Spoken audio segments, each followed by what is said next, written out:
Magandang hapon po sa inyong lahat, guys. Narito po tayo ngayon, update po natin, no. Pasalamat po tayo ngayon. Meron po tayo nakuha mga balita, no, na ceasefire po daw yung Iran. Kaya pasalamat po tayo. Pero marami pong nagpatanong kung alam po ba ng mga kaibigan natin kung totoo po ba talaga ang ceasefire na to. Baka po pandilin lang naman po ito. Kaya pakinggan po natin kung meron po tayong makakausap dito na kaibigan. Uy, salamat po. Kaibigan. Ha? Alam po niyo? Grabe guys, napakabutan talaga yung kaibigan natin. Napakabuti mo talaga kaibigan. Tinignan po niyo, kumusta po? Oo nga, nakita po namin. Marami po nagtatanong. O yun po, ceasefire daw. Totoo po ba ito? Nako po. Guys, sa lahat po na makapanood sa atin, no, huwag po kayong magkampante. Traidor po sila. Meron silang binabalak po na hindi maganda. Nako po, ito po yung sinasabi, terrorist attack style ani kaibigan. Ito po yung nakita nyo. Kailangan po talaga ngayon, no, sa lahat po na makapanood sa atin, pag-share guys.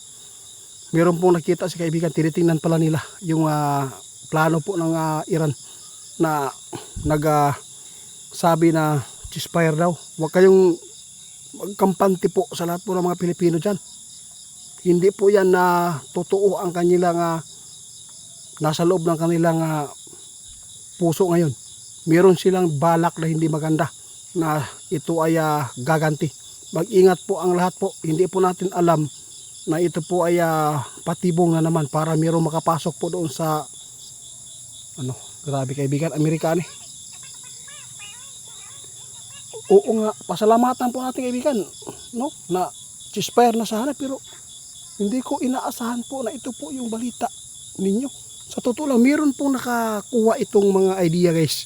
Napakarami nagsabi. Baka po daw pakulo lang nila na mag-ceasefire, pero meron pala silang balak na hindi magandang gawin po. Alam po niyo? Naku po guys. Alam po niyo guys, meron talagang mga kakampi ang Iran ngayon. Meron pong malakas na bansa na nakipagpulong po sa minister dyan sa Iran ngayon. Siguro, si Putin siguro, kaibigan. Mag-ingat po pala tayo guys, no? Hindi lang si Putin po ngayon. Dapat po talaga mag-ingat ang Amerika kasi po sinabi na po pala ito ng ating kaibigan. Ngayon, kaibigan, naalala ko nung ikaw ay nagsabi ngayon na ipinapaabot po ninyo noon ito na pagtulungan ang Amerika. Pinaplano na pala yan. Naku po.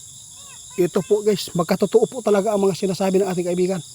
Nakita ng ating kaibigan noon pa na mayroon pong balak ngayon na pagtulungan po nila ang Amerika. Patay. Paano na kaibigan, napakaraming mga Pilipino po doon.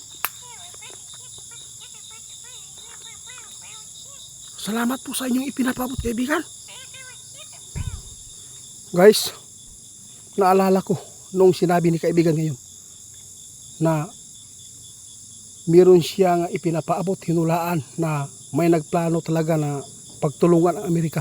Lalo na ngayon ay mayroong pumalag sa ginawa po ng Amerika doon sa pambobomba po doon sa facilities po ng nuclear.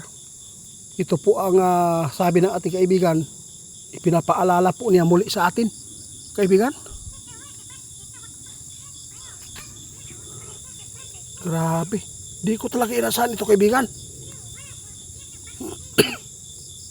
Ibig sabihin nito, yung nakipulong kay minister kay Iran sa sa Iran, no, tungod kay Putin, ibig sabihin nito meron silang binabalak na hindi maganda na pagkasunduan nila na mga traidor ba yan kaibigan. Nako guys, ito po yung babala ng ating kaibigan sa lahat po ng mga Pilipino dyan. Huwag kayong magkampante kahit po ay nagpaabot na sila ng ceasefire. Hindi po nyo alam ang plano po ngayon.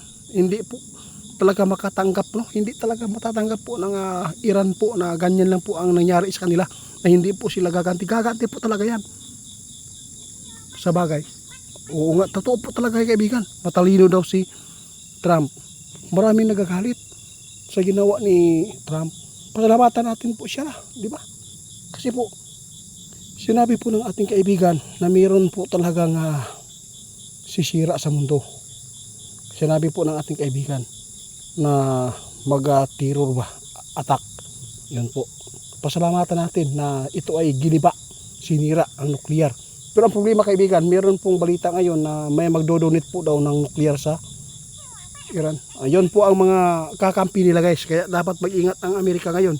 Dahil po, sinabi mismo ng ating kaibigan, meron po talaga silang nakitang hindi maganda sa ceasefire na to. Buhay po ang mga inosente po ang kawawa dito.